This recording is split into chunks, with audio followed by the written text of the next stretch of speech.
Hello and welcome to Open Line. I'm Starlene Stringer. Irving police are launching some new initiatives to keep crime down, and we're going to learn about them. Viewers were invited to submit questions through email and social media, and we'll be getting those answered throughout the show. Police Chief Larry Boyd is here to tell us about what's happening in the police department.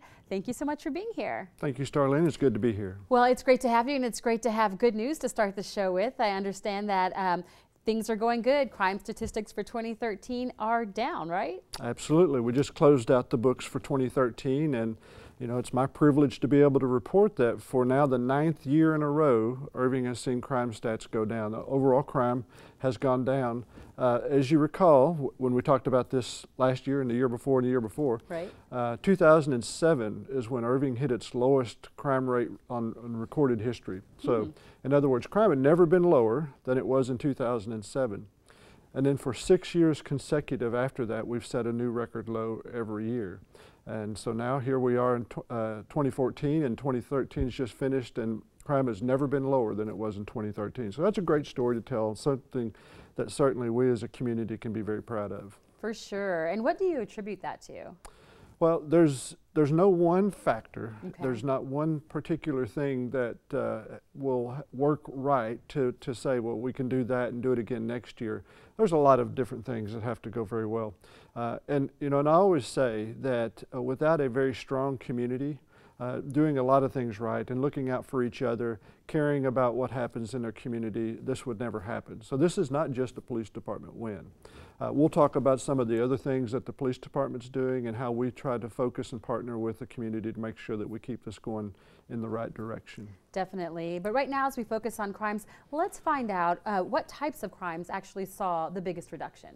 Well, the one thing that I wanted to talk about that is really unique in this and something we can really be proud of is our homicides. Of course, there's no acceptable number for something as tragic as that. But for 2013, Irving saw only 2 homicides. Now, that is unique in that if you look at national averages for a city of our size, which were about 220,000, 225,000, a city of our size, normally you would see somewhere around 12 to 14 homicides, just on an average community. Wow. So to have 2 homicides for the entire year is a very significant thing and something that you won't see in a city of our size. That definitely is good news. Now that's on the upside. Where do you see need for improvement? Well, it's not hard to find because we went down in just about every category but robberies. Auto thefts ticked up slightly, but we had a really good year last year, so we were comparing to some pretty low numbers there already. But our robberies did go up last year. That's the one spot that we want to make sure we concentrate on as we go into this year. Most of our robberies are individual robberies, not so much the traditional, you know, going into the convenience store and that sort of, and we do have some of those, but many of the things that we have occurring with robberies can be prevented by the folks who are victims doing some things a little bit differently, such as not being out by themselves in parking lot late at night and that sort of thing, and we see a lot of that robberies occur under those circumstances. The people just making wiser choices. Making wise choices, absolutely. Good advice. Now, one of the initiatives that's making a huge difference is the problem-solving team. Now, over the past few months, the focus has actually changed. And tell us about that change. Right. Our problem-solving team, we started that in 2006. Council allocated the personnel to start the team. And the premise that we started that team under was that they would be able to have the resources and the personnel necessary to stay focused on a problem until that problem was addressed and resolved. And so we didn't want to have a situation where we would put them in someplace and then as soon as something started happening some other part of the city, we have to move them, and you constantly have this issue where you're not actually fully solving the problem. And so that's been our effort from the beginning. They started on Tudor Lane. Their next initiative, and that was a very successful initiative. The next initiative was up on Walnut Hill, where we have a concentration of apartment complexes. Then they were in the southeast sector of Irving. And then for the last year plus, about 18 months, they've been in the Beltline Northgate area. We called it Beltline Northgate Initiative, or BNI for short. Right. And they received a lot of coverage because of a lot of the good things that happened. What was the impact there? We saw a significant crime reduction in the 30% range in that particular area. We saw a reduction in calls for service. We saw a reduction in the types of calls that we call quality of life crimes, or quality of life calls, where we were having loud noise disturbances and things of that nature. And so a lot of it had to do with getting the businesses organized, getting the apartments management organized, having them start to work together. Addressing some known offenders in the area and some of the other known problems that we had. And so we believe that that's a sustained victory for us now. And so now we're ready to move into another area where we want to have the same kind of result. And so we're moving them to the Esters Road area just south of 183, where there's also a concentration of apartments and businesses and Walmarts in that area. You may know that particular area. Right. Not that you frequent Walmart, but hey, I'm a shopper. I'm a mom. But we know we have the problems in that particular area. One thing I need to say is that as we move from one to the next, we put performance measures in place for the area that we left to make sure we're monitoring it, and if it starts to turn back in the wrong direction, then we can go back in, reassess what's occurring, and make sure that we sustain the good things that happened in the previous areas where they were. Wonderful. And speaking of some of the previous areas and some of the other locations you mentioned, you touched a little bit on two other areas that I want to find out more about. You talked about Tudor Lane and Walnut Hill. How are those areas doing now? Tudor Lane is, that was our first area to focus on, and it continues to be a real bright spot for us. And the crime reduction has continued since we've left there. A lot of what was occurring in Tudor Lane was we had a multitude of apartment properties that were small properties, but they were managed and owned from out of state in many cases, and there wasn't a lot of on-site management going on, and so things were kind of getting out of control. And so we were able to actually tear down a number of those fourplexes properties, and through the work with our Housing Human Services are building back and bringing back single family homes, and that's in the process right now. So it has really transformed that neighborhood, and so now you're going to have people living there to take ownership in the area and are accountable for what happens there. And so that's going to be a big help for us. Definitely sounds like it. Thank you. And another new program is called Community One. Let's get Chief Boyd to tell us about that. Thank you. Community One is it's really a beginning of an initiative for us where Community One is more of an umbrella of a program that has a lot of different initiatives that will come along and work under that. And so, for example, we'll have multifamily properties under Community One, or our multifamily housing assistance. We'll have our youth-related activities under Community One. We will have our faith-based initiatives. Some of these we're still in the process of developing. The one that has been developed the most under Community One, and which we'll roll out first, is our multifamily properties. And what that will be is a program that provides us with an opportunity to work with apartment managers, apartment owners who want to provide a safer place for their residents to live, and we will give them training and partner with them and help them learn and understand what are the things that they can do to ensure that their property is well managed, well maintained, and that they protect the residents who live there. And we saw some video of you actually giving out an award to those who have done that. What are some of the requirements? For those that go above and beyond, they obviously get a reward, but what are the requirements for this area? Right. That comes with this, one of the requirements is that they will provide an addendum to their lease agreement so that they make their tenants aware of the fact that they have rules that they must follow, and if they don't follow those rules, that they have signed this addendum, which gives the property the right and the opportunity to evict them from the property, so that they make sure that they're not keeping the problem causers in their property without anything that they can do about that. And so it gives a little power to the manager, helps the tenants understand that there is accountability. It also goes through the process of helping them understand how to do background checks on prospective residents, on prospective employees, and things that they need to be staying in touch with. They also have to do what we call CPTED for their property, crime prevention through environmental design. Oh, okay. And so there's a whole litany of things. What do you call it? Crime prevention through environmental design. No, the CPTED, was that what you CPTED. CPTED. It's easier to say I want than, to use the, I want to use that. Yes, it's I wanna easier. use that. It's easier to say than crime prevention through environmental design. CPTED. But essentially what that is making sure that the design of the property, the way they maintain the property, things such as making sure shrubbery is not blocking windows and doors so All you the can't see in, landscaping. giving people places to hide.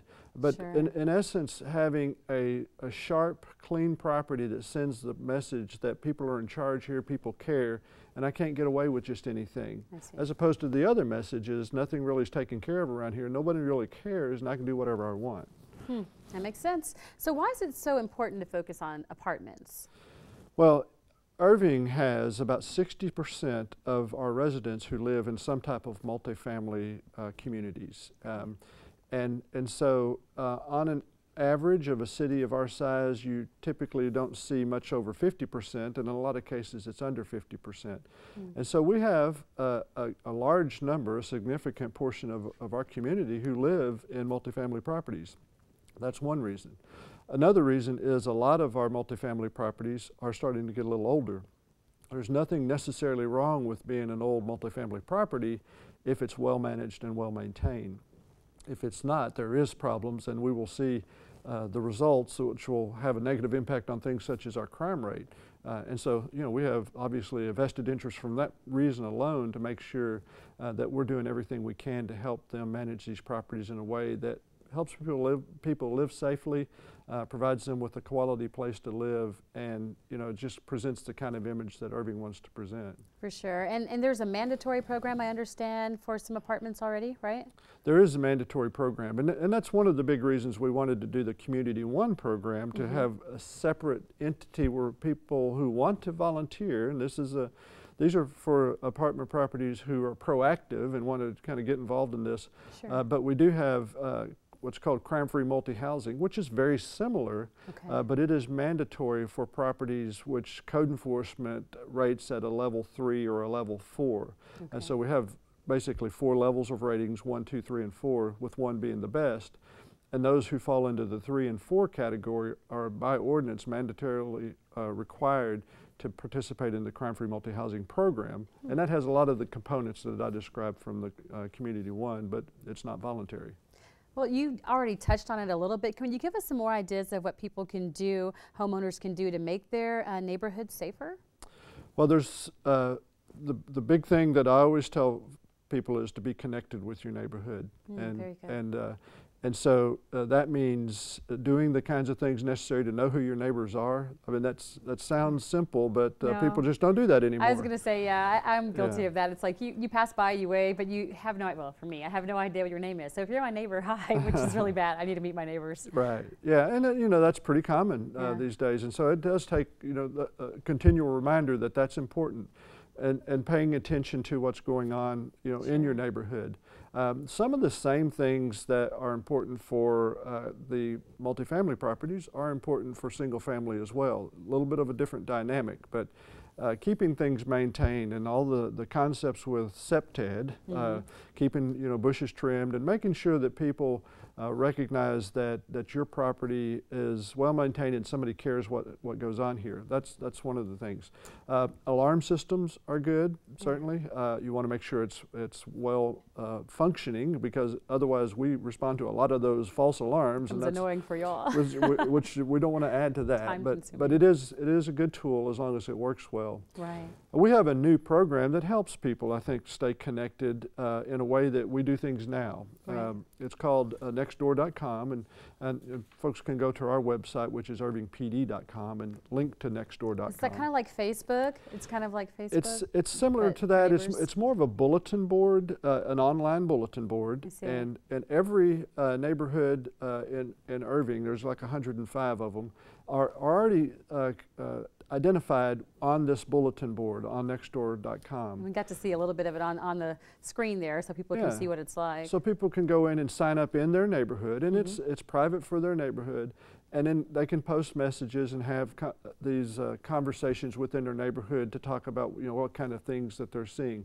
I know one of the things, my neighborhood occasionally talks about the feral pigs coming out, because that happens in my neighborhood. But those are some of the things that you can do, and it's unique to your neighborhood and helps people stay connected, because we recognize that there's got to be different ways of doing it than what we used to do 20 and 30 years ago. Sure. And people live busy lives, and social media and things like that are something that people can use as a tool to help stay connected. Now, I know officers do a lot of outreach in neighborhoods, and you've talked about the importance of actually knowing who your neighbors are.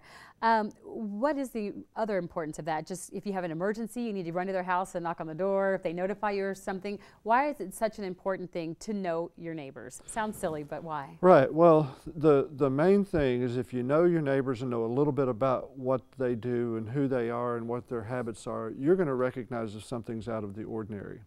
And that's a unique thing in single family neighborhoods. You won't have that so much in apartments. You have it a little bit, but it's not unusual for somebody that you don't know to drive through an apartment parking lot. But it is unusual for you, if you know your neighbors, to say there's somebody in their driveway and I've never seen that person before, and so you pay a little more attention.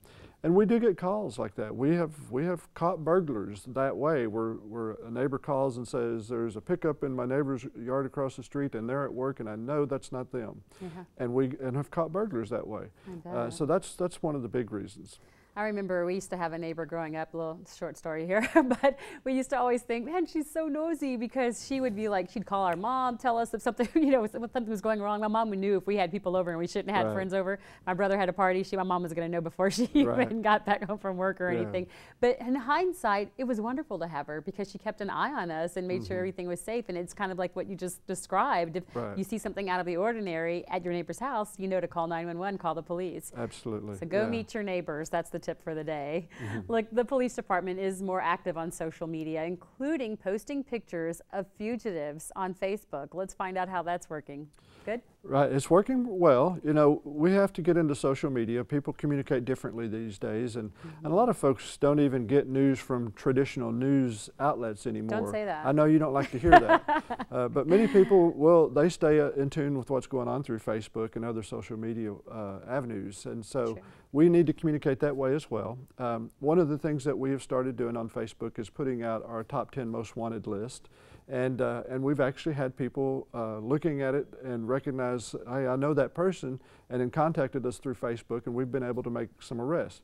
Now, that's not the only reason we do that. There's other reasons that we're on Facebook. We post pictures of events, and a lot of folks are interested about what kind of things are going on with the police department, and we have awards banquets and things like that where we'll post the winners on there, so they get to see it that way. And just putting out general messages sometimes. If we have a trend of burglaries or thefts or something that people can be careful about, then we'll put that out there as well. And a lot of people get that information, or they like it and their friends get to see it and repost it that way. Wonderful. And we have the website on the screen also, because we know one way people can keep up with crime in the neighborhood is through a service on your website called Crime Reports. Tell us about it. Right. Well, and I have a really good story there. It's a little different than what you might think I'm going to tell you, but we do have Crime Reports. It's available on our website, and what it is a tool for someone to go in and check in a specified area. They can see the whole city if they want to, but they can also zero in and just look at their neighborhood and determine if they want to look back 3 days or however long they want to look back, and see what kind of crime is occurring there, which is a great tool for crime watch groups. If they want to do their own analysis of their neighborhood, they can do it that way. We're about to partner with another firm called Raids Online. Our residents likely won't see a lot of difference, because it's going to have the same sort of tools where they can go in and look at crime. It has a particular component that we think is really attractive for us, is that it's free to use, and the one we're using now is not free. And so, we like free. Definitely. But it also provides some analysis tools that link up with some of the tools that we use in our ComStat or our process where we look at crime. And so it kind of works and links better with some of the things that we're doing. So we're going to go through a process of changing over to this Raids Online. We will meet with community groups first. We'll put out information through our social media. We have a program called the Neighborhood Roundtable. We'll go and meet with crime watch groups that way. So we don't want to surprise anybody. Sure. But I think it's going to be a very intuitive tool, very similar to crime reports. So I think most people will find no difficulty in being able to go in and check what kind of crime's occurring. But it's an excellent tool because it presents a graphical map of your area, the city, so you can actually see what's happening. Now, will people have to sign up for this? Just the way that they do for crime reports. So the first time you go in there, you have to go in and create your account and give it your password and everything. Sure. But it'll be just like that. It'll be the same. And so you get this information, but what's the importance of it? What do you do with it? Well, there's a lot of things you can use it for. You know, one of the things, and both of these, you can do this now and you will be able to do it on Raids Online, is that you might want to have a particular type of crime alert you. So you can sign up within a geographic area, and if there are any car burglaries in that area, you can have it alert you. And that way you stay abreast of what's happening. And so it might be a good reminder that if we're having car burglaries in the area, I want to make sure, if at all possible, I park my car in the garage, or I definitely make sure that I take all the valuables out and lock my car before I go to bed at night, you know, to make sure. But using it for information like that, like I said, it would please me a great deal, and I know some of our crime watch groups do use this, but if crime watch groups were monitoring what's going on in their neighborhood and then pass that word along, make sure everybody's staying abreast of what's happening. Makes sense. You just mentioned cars, and that made me think about music, and I know oftentimes you get complaints about loud music. So what's the rules on that? Well, it can't be so loud that it creates a disturbance, what we call a breach of the peace, which is a legal definition. But in essence, if you have loud music and you're in a neighborhood and someone can hear that from inside the house, that person is violating the law. If we witness it, if an officer witnesses it, he can, either give them a warning and tell them to turn it down, or he can issue them a citation for loud music. And so we get a lot of complaints about that. It is a challenge for us because frequently our complaints are mobile. And if we get the call, by the time we get to that location, you're like listening for it, driving around. So it's a challenge to enforce, but it is irritating, especially if you have the loud bass and you're in your house and you hear the bumping noise. Sure. So. Well, speaking of cars and hearing noise, you've covered that for us a bit. But how can we prevent car burglaries? Well, and I mentioned it a few minutes ago. If at all possible, I know there has been times in my life when I couldn't always get both cars in the garage because of storage and things like that. But if at all possible, keep your garage for storing your cars. If you have your car in your garage and you close your garage at night, you're pretty safe from a car burglary. But if you can't do that, then definitely do not leave valuables in plain sight, and definitely lock your car. And you see signs like that. You mentioned some stores recently, and then also I know some of the fitness centers and things around town. You see those signs that say take, lock, hide. Take, lock, and hide. That's we want to remind people, because I'm continually amazed at what people will leave in their car and expect it will be there when they get back. Like wallets, phones. Computers, wallets, phones, purses. Those are highly enticing to people who are committing car burglaries. Oh my goodness. Well, let's go from cars to homes. How can we prevent home burglaries? Right. Well, if one wants, they can go on our website, and we'll actually help and send you some information direct and get you a whole list. But there are certain things that you can do. Of course, you want to, just kind of like with a car, you want to make sure your locks are functioning and working and that you're using them. Yeah, a lot of people don't. A lot of people don't. That often. Absolutely. You want to make sure that you're doing your best to keep your house well maintained and keep hiding locations down. In other words, keep your shrubs down, and so you can see windows and doors as people drive by, walk by, and that's helpful. Using lights at night, but using an alarm is important. Most residential burglaries occur during the day because they know you're not there, and so using an alarm is helpful as well. Definitely. And I know something else that's helpful, switching subjects a little bit here, protecting women. You have a program called RAD, and it's pretty popular. Tell me about it. Right.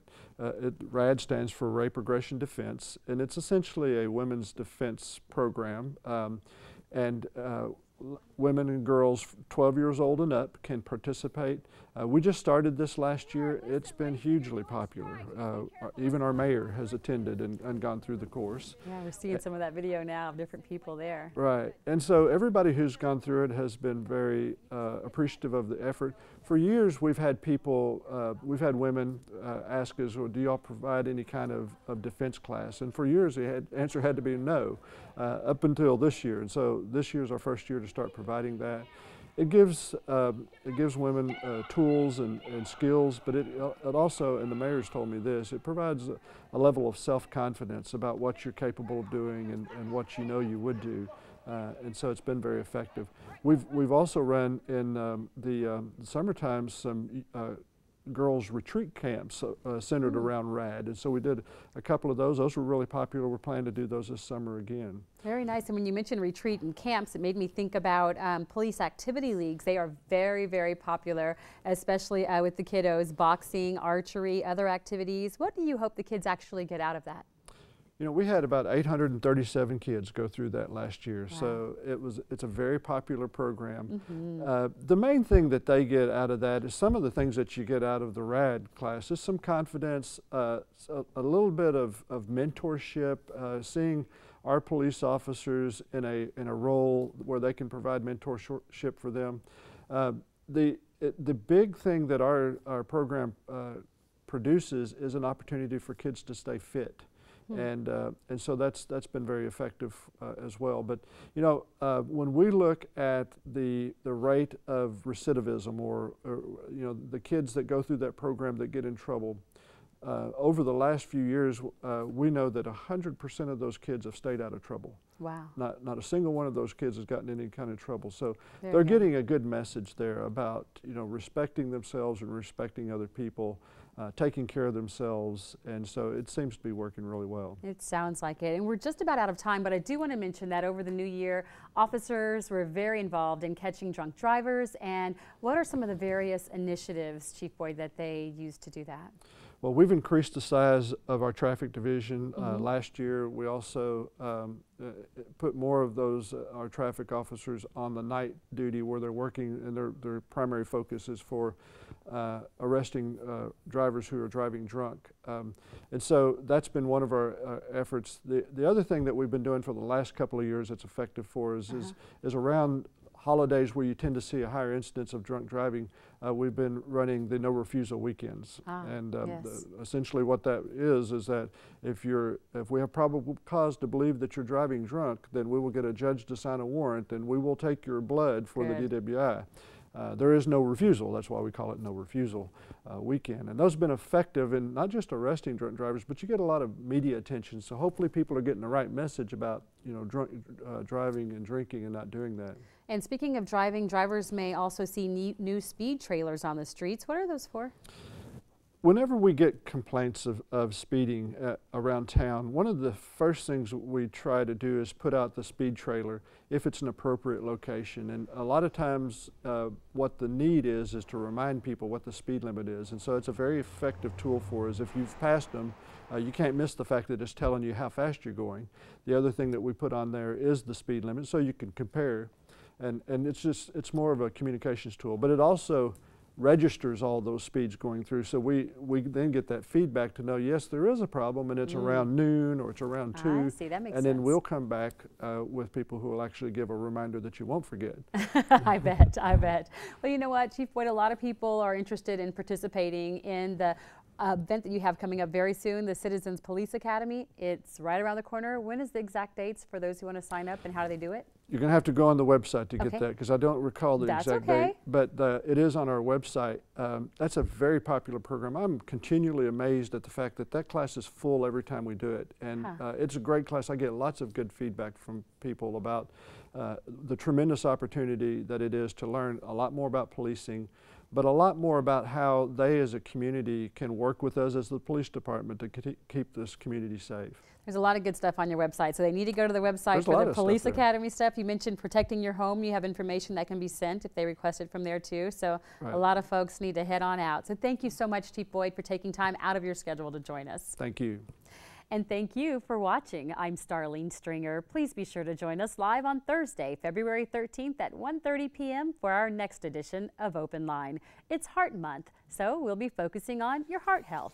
If you have questions, email them to ictn@cityofirving.org or connect with us on Facebook, and we'll get answers for you on our next edition of Open Line. We'll see you then.